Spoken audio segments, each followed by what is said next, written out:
할렐루야. 미국의 9대 대통령은 윌리엄 헨리 해리슨이라는 사람인데 아주 귀족 집안에서 태어나서 어릴 때부터 교육을 잘 받았다고 합니다. 어른이 되고 난 뒤에 군인이 되어서 인디언의 그 연합군들과 티피카누라는 강에서 큰 승리를 거두게 되고 티피카누의 영웅이라는 이름을 전국적으로 얻게 됩니다. 그래서 나중에 정계에 진출하게 되어지고 미국의 대통령의 자리까지 올랐다고 합니다.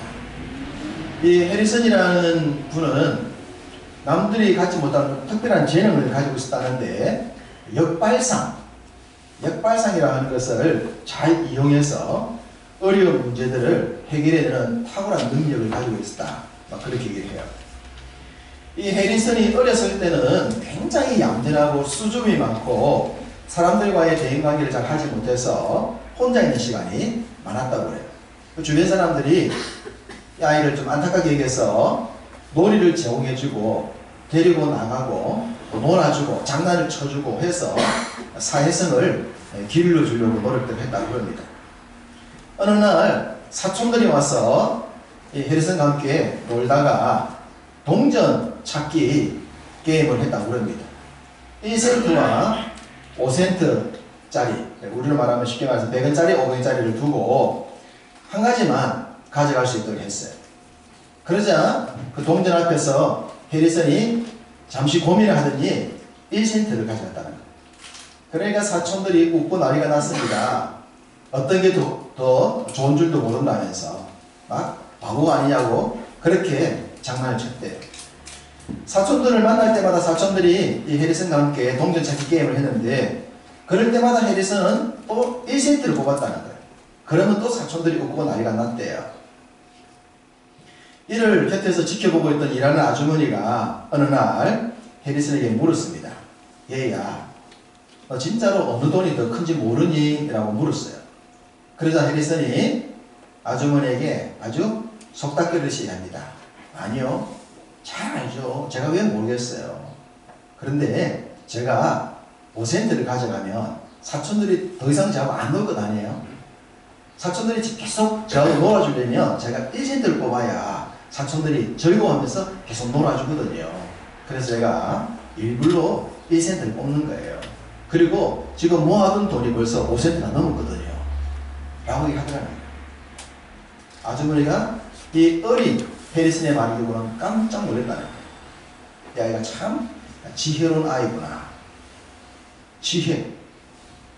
이 세상을 살아가는 데는 지식도 필요합니다만 지식보다 훨씬 중요한 것은 지혜입니다. 이 해리슨이 어릴 때부터 그 지혜를 잘 길렀고 그래서 역발상이라는 남들이 생각하지 않는 그런 방법으로 문제를 해결하여 대통령 자리까지 오른 것이 아닌가라는 생각을 해봅니다. 골로새서 2장 3절에 보면 그리스도 안에는 모든 지혜와 지식의 보화가 감추어졌다. 지혜와 지식의 보화가 드러난 것이 아니라 감추어져 있다. 그리스도 안에는 지혜와 지식의 보화가 감추어졌어요. 누구의 것이냐? 찾는 자의 것입니다. 하나님은 우리에게 그리스도 안에서 지혜와 지식의 모든 보화를 찾게 만들었어요. 그 찾는 사람이 결국 세상을 이끌어가는 자가 되고 승리하는 삶을 살게 되는 겁니다.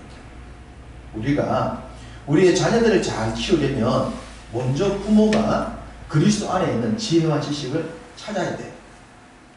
먼저 찾고 찾는 방법을 배워서 또 자녀들에게 가르쳐 줘야 하는 겁니다.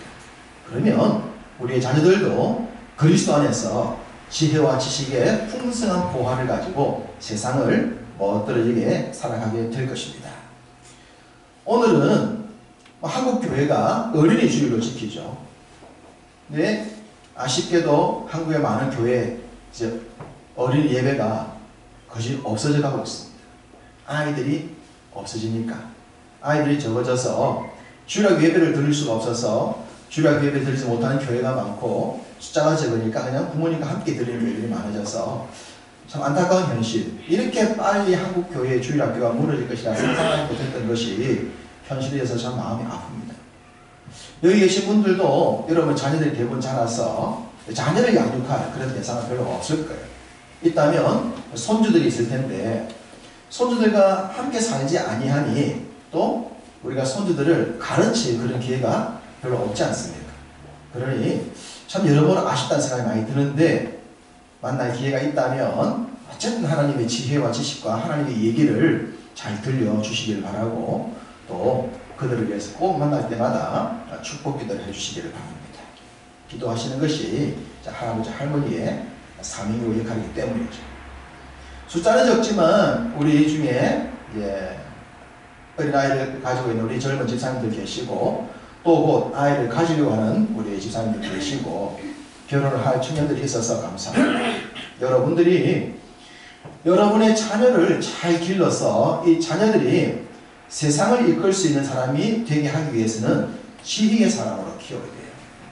지혜의 사람으로 키우려면 먼저 부모가 지혜의 사람이 되어져야 됩니다. 지혜로운 부모는 자녀를 지혜롭게 키울 수가 있습니다. 말씀 안에서 부모가 먼저 지혜로워지시고 그 지혜로움으로 여러분 자녀를 잘 양육해서 세상을 이끌어갈 수 있는, 세상을 앞장서서 갈 수 있는 그런 자녀로 만들어 가시기를 축복합니다. 오늘 본문의 주인공은 어린 소년 다니엘입니다. 그리고 그 다니엘의 친구인 하나냐, 미사엘, 아사랴입니다. 이걸 바벨론식으로 이름 바꾸면 사드락과 메삭과 아벳노고라 그렇게 얘기를 하죠. 이 다니엘이 어린 소년 시절 때의 역사적 배경을 보면 바벨론이라는 나라가 등장해 있습니다. 바벨론은 역사적으로 가장 먼저 등장했던 세계 최초의 제국이었던 이 아수르를 넘어섰는데 아수르가 500년이라고 하는 긴 제국을 만들어냈어요. 그 500년 제국이 아수르를 정복하고 새로운 제국을 만들었던 바벨론은 아수르의 500년보다 더 찬란한 제국을 만들고 싶었습니다. 그래서 아수르가 500년 제국을 유지했던 그 정책과 다른 정책을 생각해야 했어요. 그들을 뛰어넘는 나라를 만들기 위해서. 그래서 아수르를 공부하고 난 뒤에 그들이 가지고 온 새로운 정책은 교육 정책이었습니다. 교육 정책. 이 교육 정책은 지금도 그대로 이루어지고 있는 정책입니다. 우리가 아이들을 공부를 시키고 조기 교육을 시키고 유학을 시키고 하는 그런 모든 교육 정책이 실질적으로는 이 바벨론에 의해서 시작되었다고 볼 수가 있습니다. 바벨론은 정말 탁월한 선택을 했던 거예요. 아수르를 뛰어넘을 수 있는 새로운 세계를 만들어갈 수 있는 탁월한 정책을 만들었고 그 정책을 시행을 했는데 아쉽게도 그 열매를 본인들은 다 따먹지 못합니다.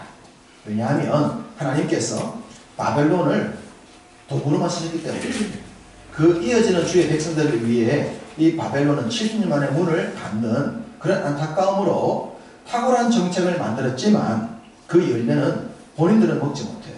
다만 지금의 시대까지 이 교육 정책은 계속 꽃을 피워나가고 있고 발전을 시켜나가고 있습니다. 자, 오늘 본문 그 당시 배경을 보겠습니다. 1절입니다. 1절을 같이 읽습니다. 유다 왕 여호야김이 다스린 지 3년이 되는 해에 바벨론 왕 느부갓네살이 예루살렘에 이르러 성을 빼어 샀더니, 그러니까 시기를 볼 수 있는 것이 여호야김 3년이다. 여호야김 3년, 이때를 역사적으로 시기를 찾아보면 BC, 기원전이죠. BC 605년이에요. 605년.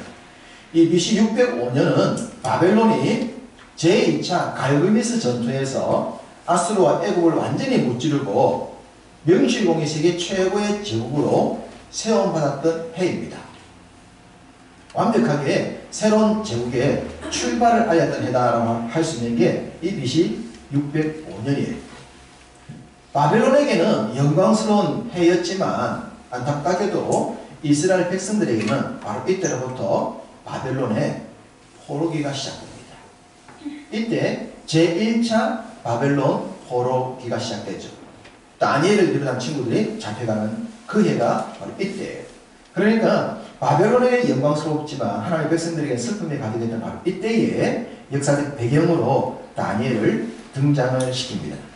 자, 이렇게 등장했던 이때에 붙잡아간 아이들, 포로로 잡아간 아이들이 어떤 아이들이었으며 그 아이들을 어떻게 교육시켰는가라는 내용이 나오는데 3절과 4절입니다. 자, 3절과 4절 함께 있습니다. 왕이 황관장 아스토나스에게 말하여 이스라엘 자손 중에서 왕족과 귀족 몇 사람 곧 흠이 없고 용모가 아름다우며 모든 지혜를 통찰하며 지식에 통달하며 학문에 익숙하여 왕궁에 쓸만한 소년을 데려오게 하였고 그들에게 갈대아 사람의 학문과 언어를 가르치게 하였고 합니다. 바벨론은 국가의 100년 대계, 아니 국가의 1000년 대계를 만들기 위해서 교육 정책을 고안을 합니다. 똑똑한 사람들 다 불러놓고 어떻게 하면 좋겠냐 했을 때에 그들이 모여서 교육을 시킵시다. 어떤 교육을 시키느냐? 먼저 자신들이 지배했던 모든 나라들의 왕족과 귀족, 그 중에서 똑똑한 사람들을 선별해냅시다. 똑똑한 사람들 뽑는 겁니다. 출신이 좋고 교육을 잘 받은 똑똑한 사람, 그리고 어린 아이들, 아직까지 사후가 결정되지 않은 그 어린 아이들을 뽑아서 그들을 바벨론으로 데려오는 거예요. 바벨론으로 데려와서 바벨론의 교육 정책을 그들에게 심는 겁니다. 똑똑한 아이들이 공부를 잘할 것 아닙니까? 거기서 바벨론 정책을 심어 놓으면 그 아이들이 어릴 때부터 바벨론 교육을 받고 친 바벨론화 사람이 될 거라는 것을 그들은 알았어요. 그러면 이 아이들이 장성해서도 모든 정책을 친 바벨론 중심으로 펼 것이면 바벨론의 제국은 영원할 것이라는 생각한 겁니다. 굉장히 탁월한 생각을 했습니다. 지금도 우리가 우리의 현실을 보면 어렵지 않게 알 수가 있어요. 자, 우리의 자녀들을 공부를 잘 시켜서 미국을 유학 보냈어요. 미국을 유학 보내면 보낸 자녀가 스타일 자체가 친미 스타일 되지 않습니까? 미국에서 공부를 시키면 당연히 친미 스타일이 됩니다. 그래서 미국 중심적인 사고, 미국 중심적인 정책을 선호하는 거예요. 미국에서 공부했기 때문에. 일본으로 보내면 어떤 정책이 됩니까? 친미 스타일이 되는 겁니다. 일본 스타일 좋아하는 거예요. 일본 정책을 따르는 거예요. 일본에서 보았던 좋은 것들을 한국에 가져오려고 그러죠. 그 친일 스타일이 되는 겁니다. 아쉽게도 80년대 지나면서 우리 젊은이들 모아놓고 좌경화 교육을 많이 시켰잖아요. 음지에서. 좌경화 교육을 시켰던 아이들은 지금 극좌화되어 있습니다.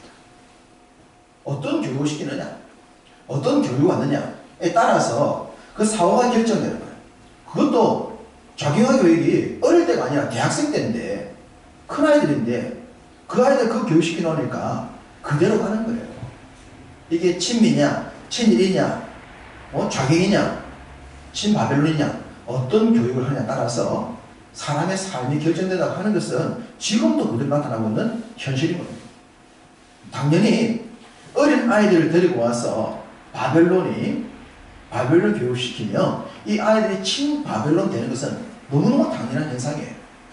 얼마나 바벨론이 지금부터 2600년 전에 탁월한 생각을 해냈습니다. 정말 대단하지 않습니까?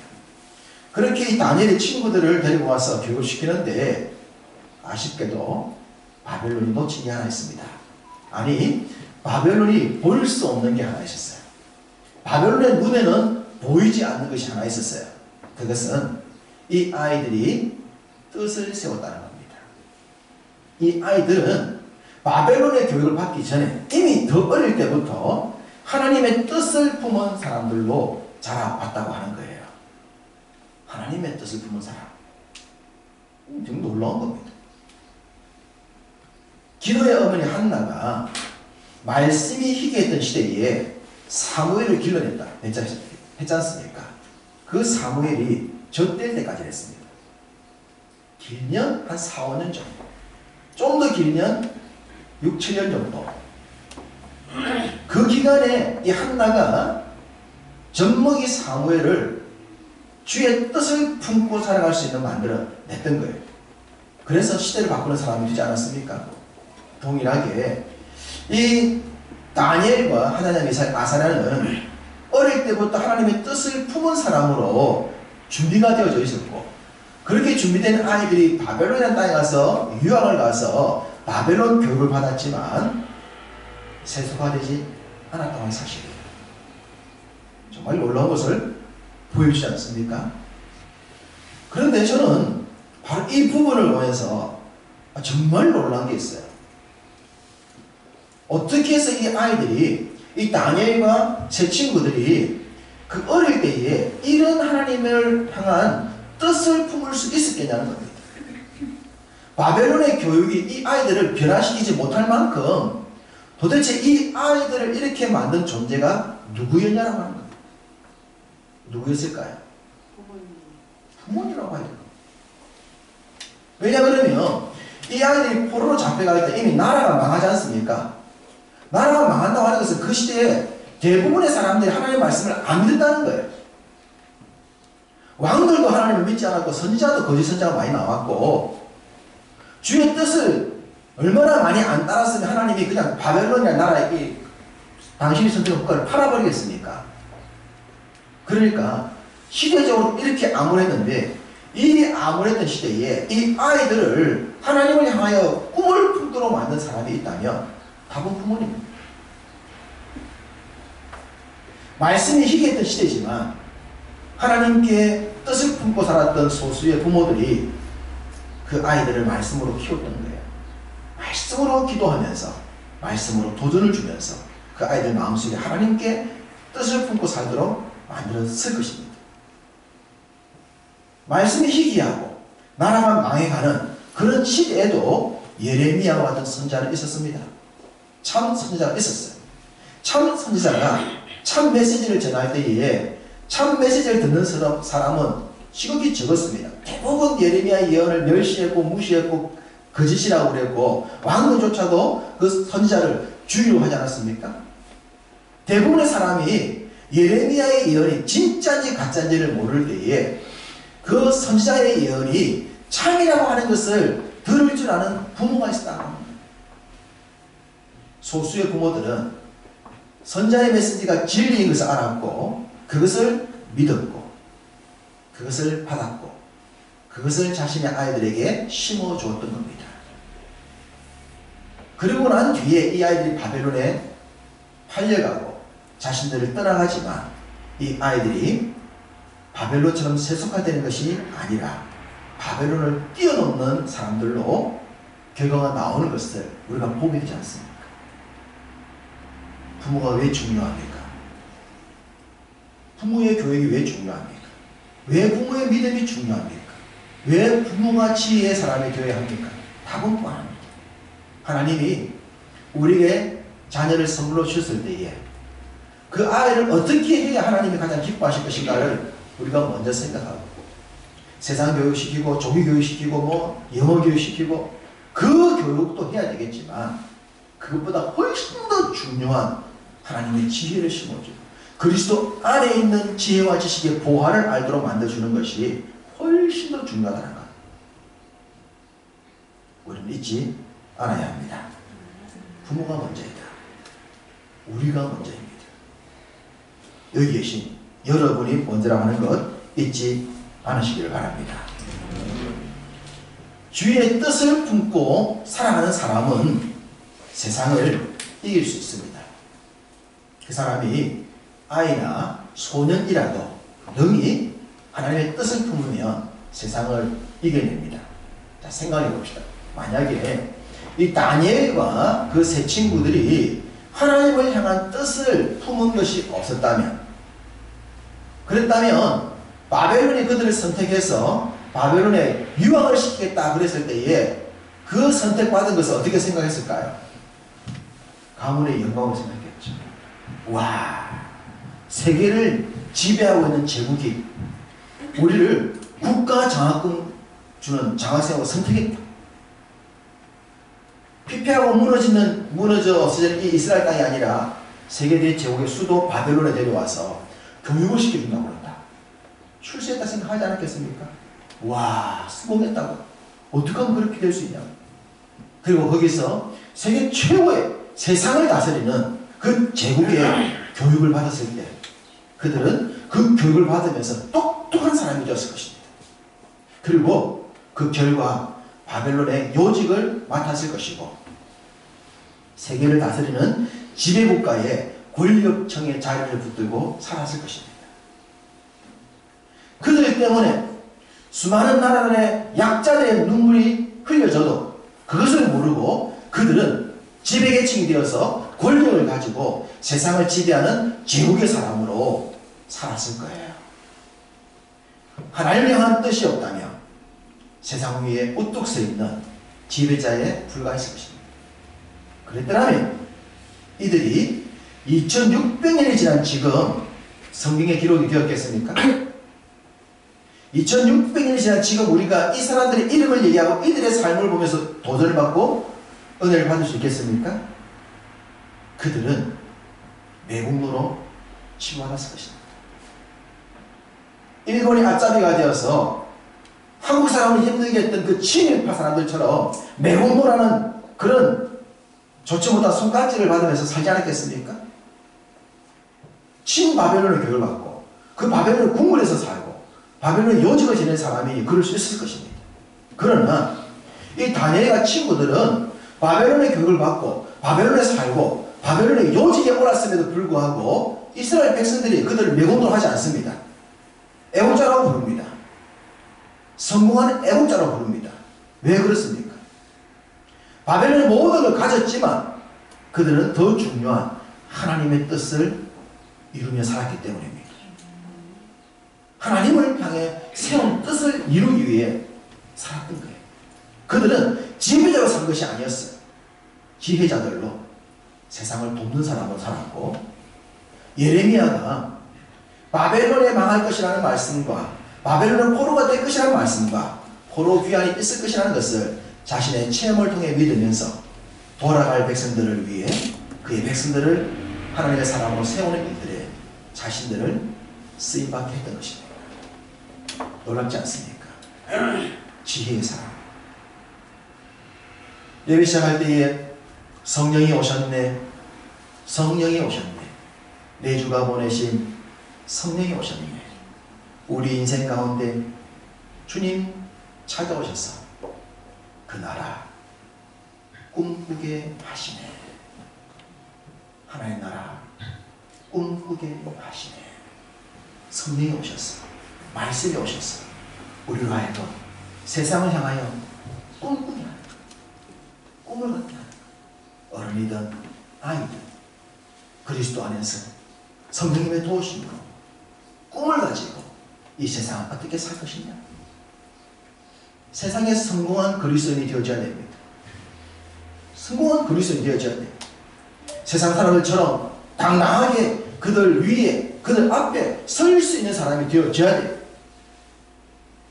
그러나 그것은 끝이 아니라 그리스도인으로 하나님의 뜻을 꾸는 사람으로 이 땅에 하나님 나라 세우기 위하여 이 땅에 주님 나라 백성들 구원에 되기 위하여 그 꿈을 가지고 살아가는 성공한 그리스도인 되어야 하는 것입니다. 그걸 위해 하나님께서 우리를 부르신 줄로 믿습니다. 이들은 어릴 때부터 이런 꿈을 가지고 있었기 때문에 왕의 명령, 왕의 음식, 왕의 포도주를 거절했습니다. 가능합니까? 회사에서 사장님, 회장님 명령 거절하기도 어려운데 포로로 잡혀간 아이들이 제국의 왕의 명령을 거절한다? 죽겠다는 겁니다. 그런데 이들은 당당합니다.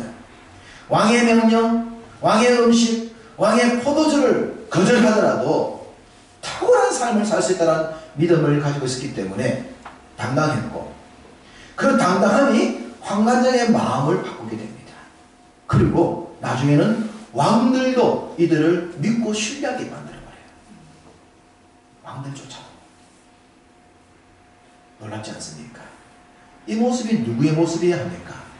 우리들의 모습, 우리 자녀들의 모습이 되어야 될 줄로 믿습니다. 세상 속에서 세상 끝은 너 하면서도 세상에서 승리하고 세상 사람들이 흠모할 수 있는 세상 앞에 우뚝 설 수 있는 참 믿음의 사람, 이것이 이 땅의 삶을 살아가는 그리스도인의 모습이요 우리의 자녀들, 손주들의 모습이 되어야 할 줄로 믿습니다. 이 꿈을 가지고 우리가 살아가야 합니다. 그런데 이런 말씀을 들으면 어떤 분들은 그런 생각해요. 아이고 이제 늦었잖아. 다 세월 지났는데 뭐 라고 생각하시는 분은 기회를 잡을 수가 없어요. 세상의 모든 일에는 지금 이 순간 시작하는 것이 기회입니다. 지났다고 생각하면 아무것도 할 수가 없어요. 어린이든 어른이든 지났다고 생각하면 아무것도 할 수가 없지만 아무리 나이가 많더라도 지금 이 순간 이것이 내가 해야 될 일이야 라고 믿고 시작한다면 바로 그 사람이 승리가 될 줄 믿습니다. 지금입니다. 이 말씀 받는 지금 이 시간 우리가 결정을 해야 됩니다. 내가 할 일이 무엇이며 하나님이 나에게 어떤 꿈을 주시며 그 꿈을 어떻게 이룰 것인가. 지금 이 시간 결단하고 꿈을 꾸신다면 여러분의 꿈, 여러분의 남은 삶에 이루어질 줄로 믿습니다. 하나님의 꿈을 품었던 소년들이 제국을 새롭게 만들었다. 이 시대도 하나님의 꿈을 품은 하나님의 사람들이 이 세상을 이끌어갈 줄로 믿습니다. 우리가 기도로서 이 주의 뜻을 이루어가고 우리의 기도가 우리의 자녀와 손주를 통해서 열매로 나타나서 하나님의 뜻을 품은 사람들이 다니엘과 그의 친구들처럼 세상을 이끌면서 하나님의 나라를 굳건히 든든히 멋지게 세워나가는 그 아름다운 열매의 주인공 여러분 되시고 여러분 자녀와 손주들 다 되시기를 주님의 이름으로 축복합니다.